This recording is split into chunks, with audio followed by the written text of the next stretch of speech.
I'm delighted to have this opportunity to thank the people of Flanders, and especially Ypres and members of the Last Post Association, for continuing to honour the sacrifice of our fallen. Within the grandest palaces, behind gilded portraits and velvet curtains, royal families carry secrets no official portrait ever captures. Tonight, we step into one of those rare, trembling moments. A deathbed, a confession, and a decision reaching back through centuries of British history. What did the Duke of Kent truly wish, and why does it matter so profoundly today? There are moments in history when a single private wish reverberates louder than any royal decree. When one man's final, quietly spoken words carry the weight of centuries. Of crowns, of diamonds, of bloodlines stretching back to kings and queens whose names are etched into the very foundations of Britain itself. This is one of those moments. And to understand it fully, we must begin not at the end, but at the very beginning. With a family, a fortune, and a legacy unlike almost any other in the modern royal world. Prince Edward, Duke of Kent, is not a name that appears on the front pages of tabloids with any great regularity. He does not command the breathless media attention of the younger generation of royals, nor does he appear at every glittering state function with cameras jostling for his image. And yet, within the architecture of the British royal family, Prince Edward holds a position of extraordinary, quiet significance. Born on the 9th of October, 1935, he is the grandson of King George V and Queen Mary, the cousin of the late Queen Elizabeth II, and one of the last living links to a generation of royalty whose values, traditions, and deeply personal sense of duty were shaped by an entirely different world. A world of empire, of rigid protocol, and of extraordinary personal sacrifice worn gracefully, without complaint, as simply part of what it meant to be born royal. The Duke of Kent served in the British Army with genuine distinction, rising to the rank of Major General before retiring from active military service. He represented the crown at countless official engagements across the globe, always with a composed, understated dignity that spoke of decades of quiet dedication. He served as Grand Master of the United Grand Lodge of England, the world's oldest and most prominent Masonic organization, a role he held for more than half a century. He was and remains a figure of tradition, of continuity, of everything the old royal world stood for. But it is not his public life that has drawn so much recent whispered attention in the corridors of royal circles. It is something far more intimate, far more personal, and far more consequential. It is what he is said to have expressed in his final, fragile days. A confession not of wrongdoing, but of deeply held personal conviction. A wish, a direction, a plea perhaps that the extraordinary jewels of the House of Kent find their rightful home not in the hands of the current queen, but in the possession of a younger woman who, in his estimation, embodied everything. Those jewels were always meant to represent. To understand the magnitude of that wish, one must first understand the jewels themselves. The Kent family collection is not simply a gathering of expensive ornaments accumulated over generations of royal wealth. It is a living archive of history, each piece carrying within it stories of love, loss, diplomacy, and the breathtaking sweep of empire. The collection traces its origins to the early 19th century, to Prince Edward, Duke of Kent and Strathearn, the fourth son of King George III and the father of Queen Victoria herself. It was through this lineage that the foundation of one of the most remarkable private royal jewelry collections in British history was assembled, piece by extraordinary piece. At the heart of the collection sits a piece that causes every historian of royal jewelry to pause with something close to reverence: the Kent amethyst parure. A suite of deep purple amethysts set in gold, assembled in the early 1800s, was among the cherished personal possessions of the Duchess of Kent, Queen Victoria's mother. These were not ceremonial jewels, worn once a decade at some grand state occasion and otherwise locked in a vault. They were personal jewels, intimate jewels, jewels that sat against the skin of women who shaped the course of British history. Queen Victoria herself wore pieces from the collection, and it was through her that the emotional and symbolic weight of these stones was passed down, generation to generation, carrying with them not just monetary value, but the ineffable sense of royal continuity. Then there are the sapphires, deep, velvety, extraordinary sapphires that carry within their blue depths the particular quality of stones that have traveled the world, that have witnessed history at close quarters. Sapphires have long held a special place in the British royal imagination.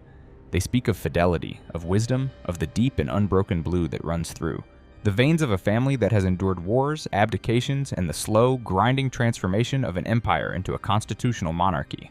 The Kent sapphires are among the finest in any royal collection, and their significance extends far beyond the purely aesthetic. There is also the Cambridge and Kent tiara, a piece whose very name speaks to the intertwining of great royal dynasties.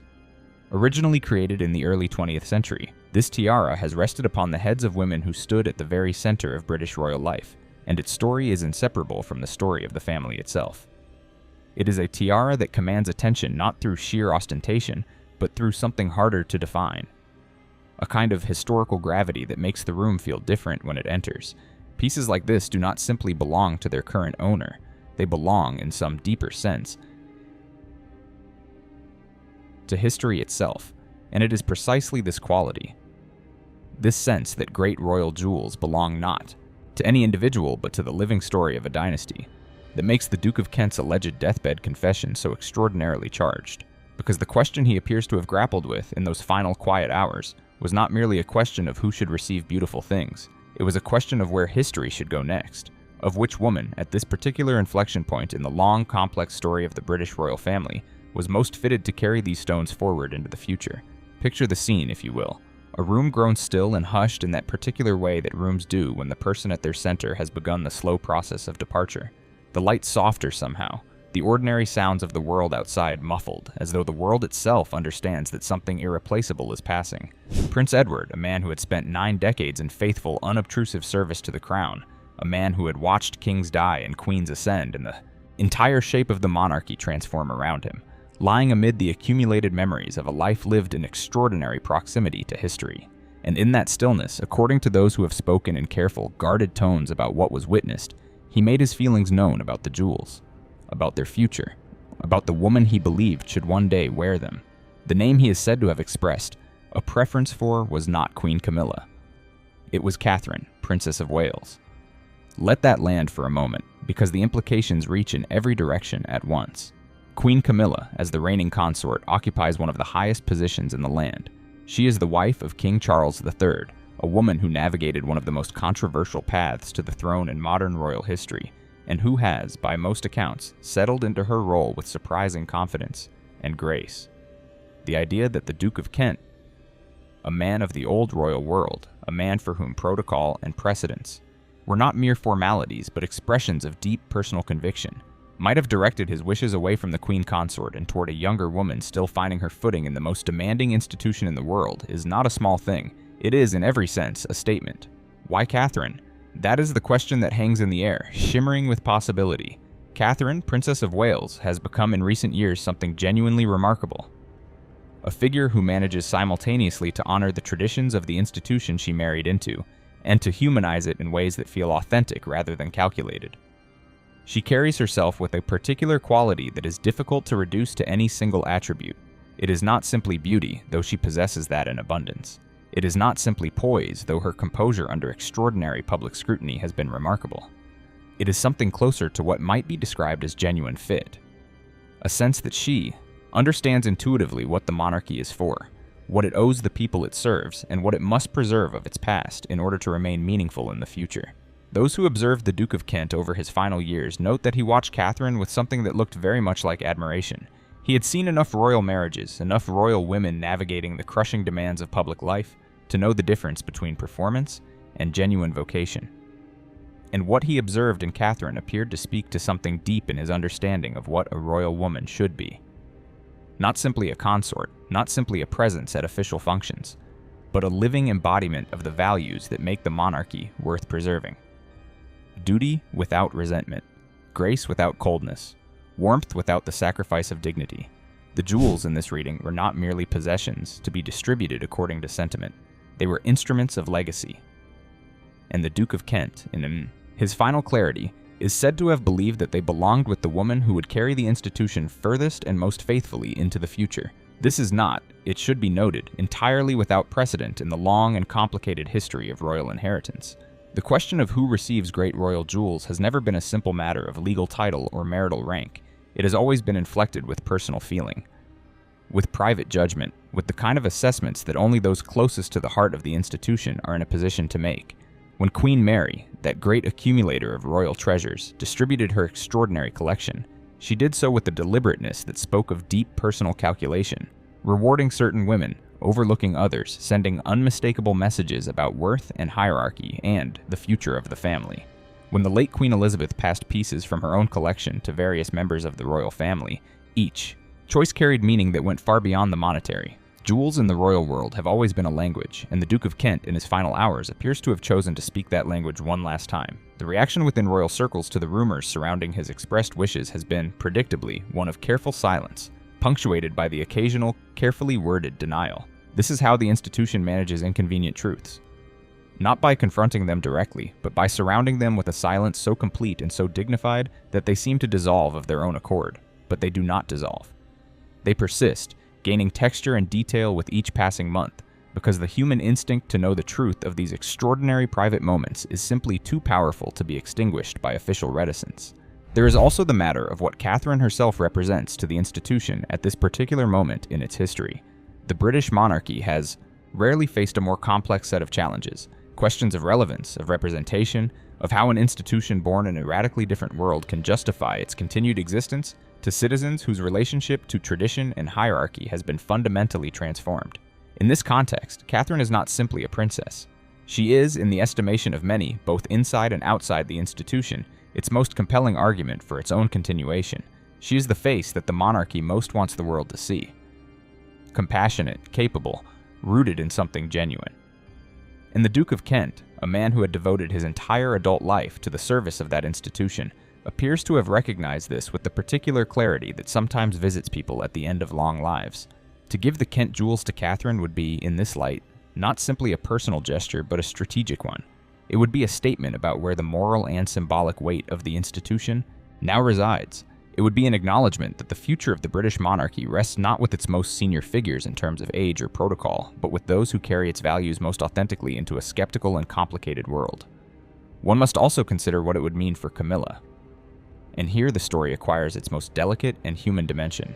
Queen Camilla has worked extraordinarily hard to earn a place in the public's affection that was, for many years, withheld from her with something approaching collective stubbornness.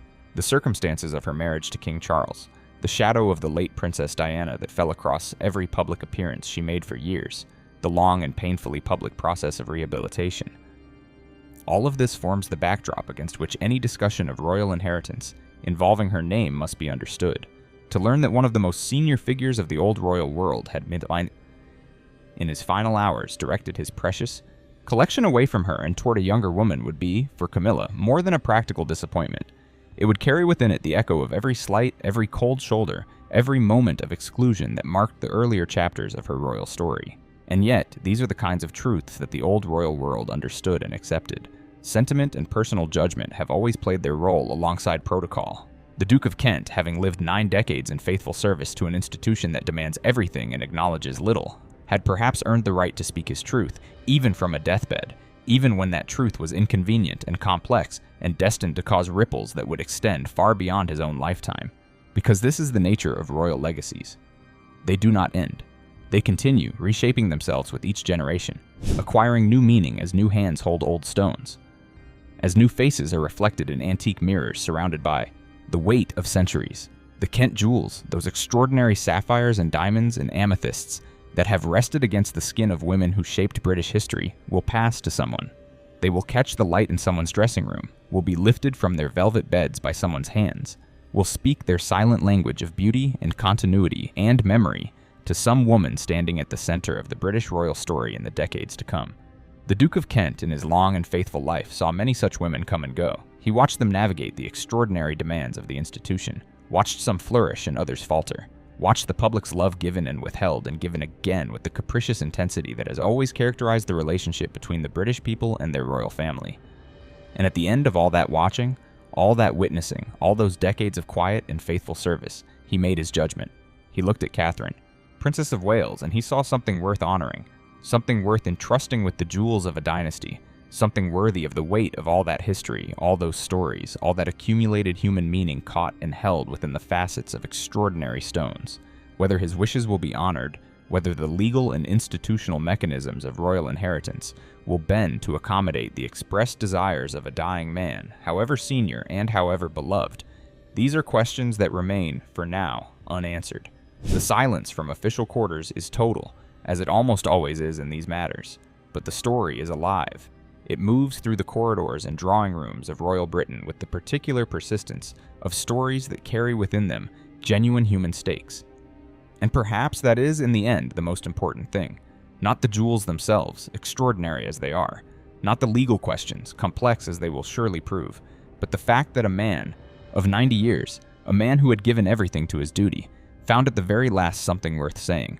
Something personal, something true, something that reached past all the protocol and the precedence and the careful management of royal image to touch the thing that actually matters. The question of who we are, and what we leave behind, and who we trust to carry it forward. The Kent jewels are waiting.